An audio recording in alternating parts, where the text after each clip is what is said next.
Oke ya, video kali ini saya akan membahas ergonomi dan posisi penumpang di Honda ADV 150 tahun 2020 ya ini. Punyanya teman saya, Bro Michael.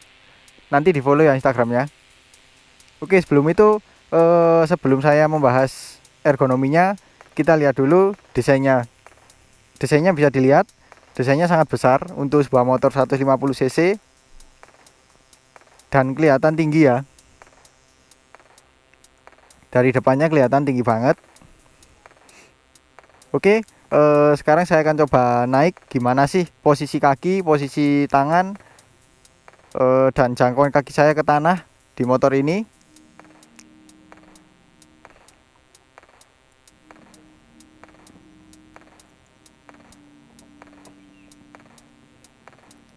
Nah, seperti ini ya. By the way, tinggi saya 167 cm dengan berat 55 kg. Dan bisa dilihat jangkauan kaki saya sebenarnya nggak terlalu jinjit, masih jinjit normal. Karena ini posisi saya paling maju, karena di jok paling depan itu paling sempit ya. Kalau saya mundur ke belakang seperti ini.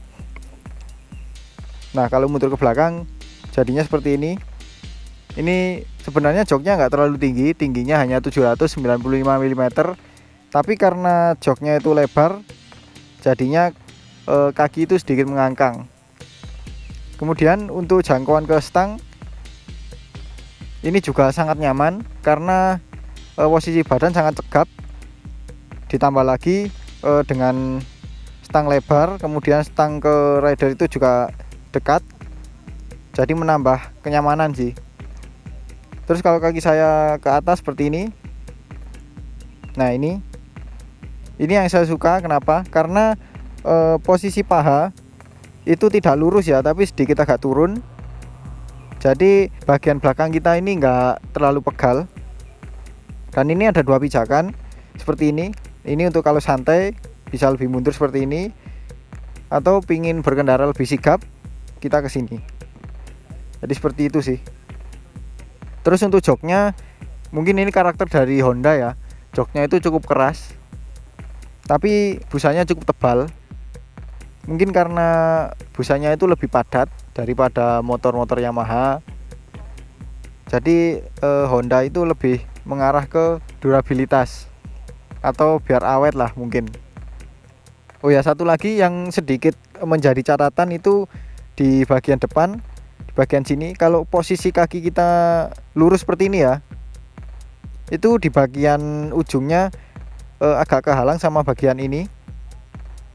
Mungkin kurang panjang sedikit lah, tapi itu bisa diakali dengan cara sedikit memiringkan seperti ini. Jadi seperti ini kaki kita nggak terganggu dengan adanya bodi depan. Kemudian bicara suspensi, ini yang depan sangat empuk, jarak travelnya juga sangat panjang, paling panjang di kelasnya. Tapi yang belakang ini nggak terlalu keras juga nggak terlalu empuk, cukup dewasa. Apalagi shocknya ini dilengkapi dengan subtank dari Showa. Dan ulirannya ini berbeda ya, dari atas sampai bawah. Itu yang atas sedikit rapat, yang tengah-tengah itu sedikit lebih jarang, yang bawah lebih jarang lagi.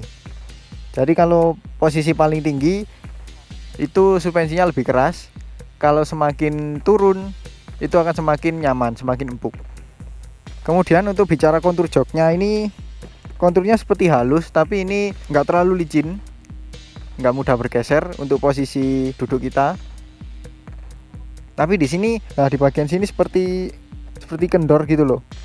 Tapi entah ini mudah robek atau enggak, karena bisa dilihat busa dengan kulitnya ini nggak menempel ya. Beda dengan yang daerah sini, apalagi yang di sini. Ini masih cukup menempel. Kalau ini seperti ada jarak atau rongganya di dalamnya. Kemudian kita lihat daerah kokpit. Ini benar-benar menggambarkan Matic Premium ya, atau Matic Touring lah. Karena ini stangnya kelihatan, ini besinya. Karena biasanya kan Matic kan itu pakai cover ya, kayak di NMAX itu. Kalau ini enggak, stangnya kelihatan besinya, dan ini besar loh. Dan warnanya silver. Untung silver bukan chrome kayak di PCX ya. Jadi lebih bagus sih. Stangnya lebar. Kemudian Kita lihat spionnya ini. Nah, ini spionnya spion spesial ya untuk Honda DV 150, karena di matic-matic lain itu modelnya nggak seperti ini. Kemudian kita lihat tombol-tombol di stang ada apa aja. Di sebelah kanan ini ada tombol idling stop. Kalau di Honda itu namanya fitur ISS ya, atau idling stop system. Jadi kalau misalnya kita tekan ke atas itu dia idling. Jadi kalau misalnya kita berhenti nih, kalau idlingnya on itu, kalau kita berhenti selama 3 detik mesin nggak akan mati. Tapi kalau kita aktifkan idling stop systemnya, itu kalau kita misalnya berhenti selama 3 detik maka mesin akan otomatis mati. Dan nanti kalau mau menyalakan lagi tinggal tarik gas saja, mesin akan otomatis menyala. Kemudian di sini ada hazard, dan di sini ada starter.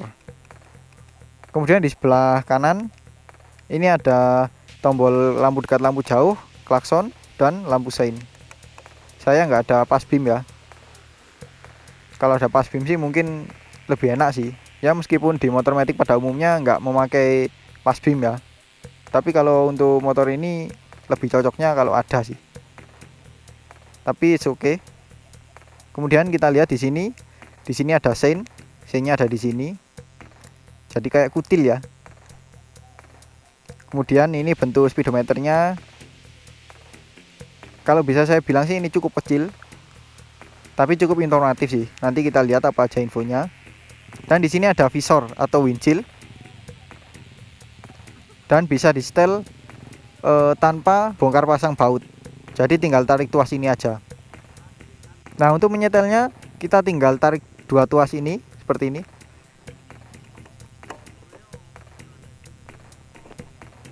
Nah, ini yang setelan untuk yang turun. Jadi seperti ini ya. Kalau yang untuk yang tinggi seperti ini. Nah, jadi sangat praktis. Ya, cuman kayak kurang tinggi sedikit sih untuk windshield kalau untuk motor touring. Dan di sini info panel speedometernya dikasih penghalang dari sinar matahari supaya speedometernya itu lebih jelas untuk dipantau. Oke, kita lihat apa aja info yang ditampilkan di panel speedometer ini.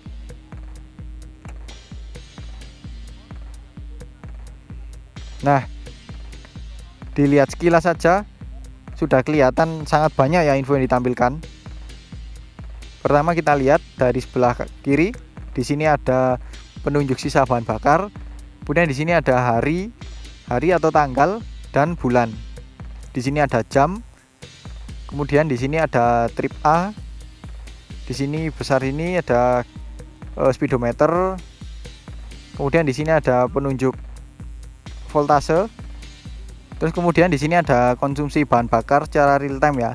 Jadi kalau misalnya kita tarik throttle-nya semakin dalam, maka akan semakin kecil angkanya. Tapi kalau bukaan throttle kita semakin sedikit, maka akan semakin naik angkanya. Kemudian kita coba di sini di tombol select ini ada apa aja. Oh, di sini ada temperatur udara 29 derajat Celcius, kemudian ada average konsumsi bensin rata-rata ini 37 km per liter. Udah itu aja. Terus kemudian kita pencet dua-duanya, select dan set. Nah, di sini ada setting untuk mengganti tahun, kemudian bulan, tanggal, jam, menit, dan juga kecerahan. Ini ada 5 tingkat.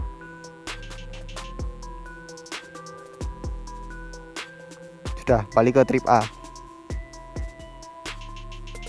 Jadi itu sih info yang ditampilkan. Kemudian di sini ada beberapa indikator yang di bawahnya sini. Mulai sebelah kiri ada sein kiri, kemudian di sini ada indikator aki, kemudian di sini ada indikator lampu jauh, kemudian indikator kunci keylessnya, kemudian indikator overheat, check engine, kemudian ini indikator idling stop system. Jadi kalau fitur ISS nya itu menyala, ini akan menyala juga warna hijau kalau nggak salah. Coba.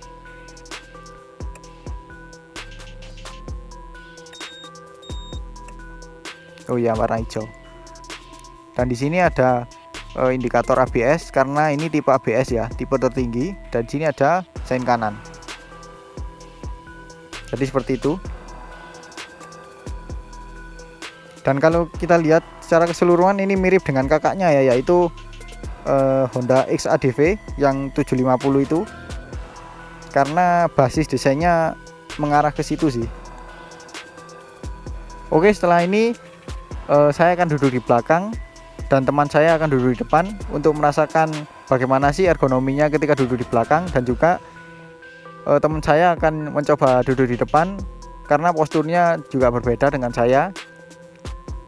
Oke, ini teman saya yang akan mencoba juga duduk di depan di motor Honda DV 150 ini. Tingginya berapa, Mas? 170-an. Dengan berat berapa?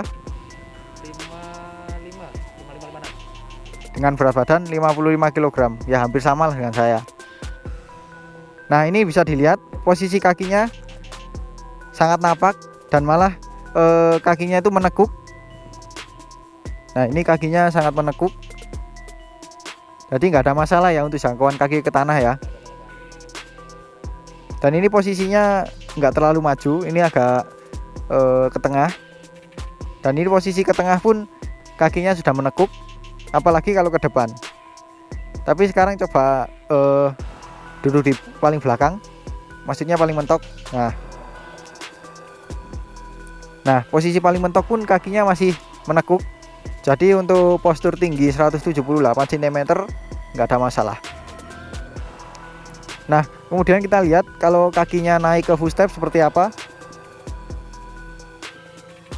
Nah, ini bisa dilihat kalau dibandingkan dengan saya ya, ini pahanya lebih lurus, lebih sejajar, nggak seperti saya yang agak turun. Terus kalau kaki lurus ke depan masih nekuk ya, itu udah duduk paling belakang ya. Dan kerasa nggak kalau misalnya ujung kaki itu kehalang sama ini? Kerasa. Ya, kurang panjang ya. Jadi paling enak agak miring ya. Jadi seperti itu. Sama sih kendalanya di sini, kurang panjang. Kemudian untuk jangkauan stangnya gimana? Nyaman, masih mentok belakang pun ya masih enak. Kalau agak ke depan kayak gimana ya? Rasa-rasa Kylik lah. Jadi kayak bawa supermoto ya. Nah, bisa dilihat ini tangannya masih menekuk, jadi masih nyaman. Untuk joknya keras atau empuk? Untuk depan itu lumayan empuk, tapi kalau udah mentok ke belakang itu berasa kalau lepas. Yang udah berasa tipis. Karena semakin ke belakang semakin tipis ya. Jadi seperti itu. Oke, sekarang saya akan duduk di belakang. Gimana sih rasa suspensi, kenyamanan jok, posisi kaki, dan jarak rider dengan penumpang.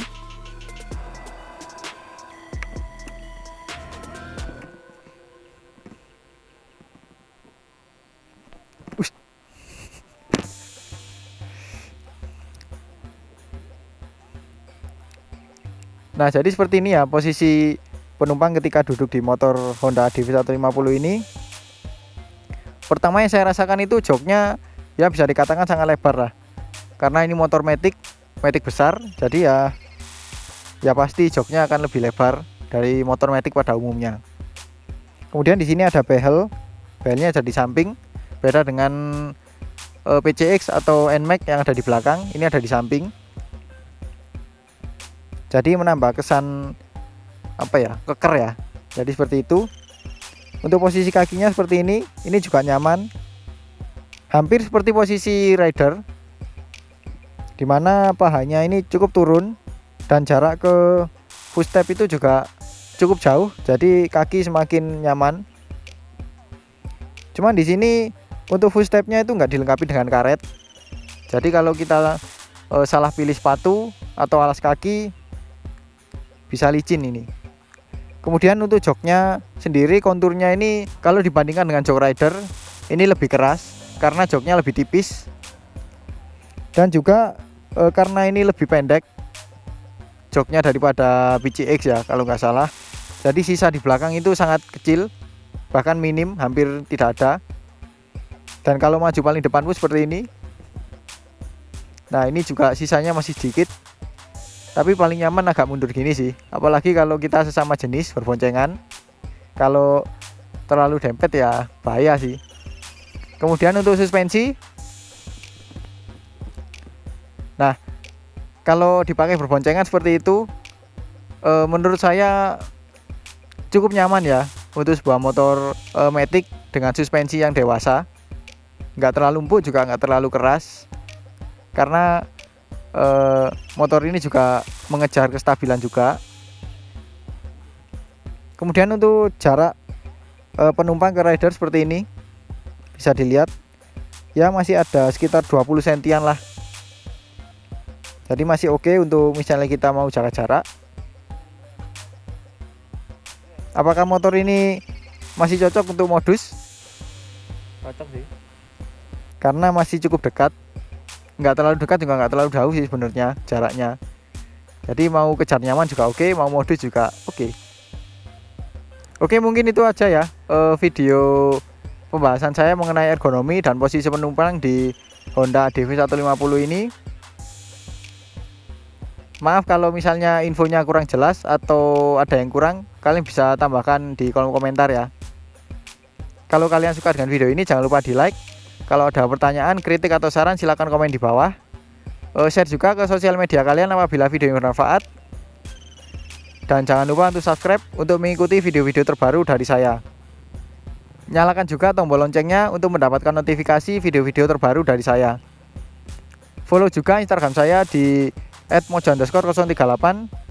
Dan yang punya motor ini dan juga teman saya ini yang depan.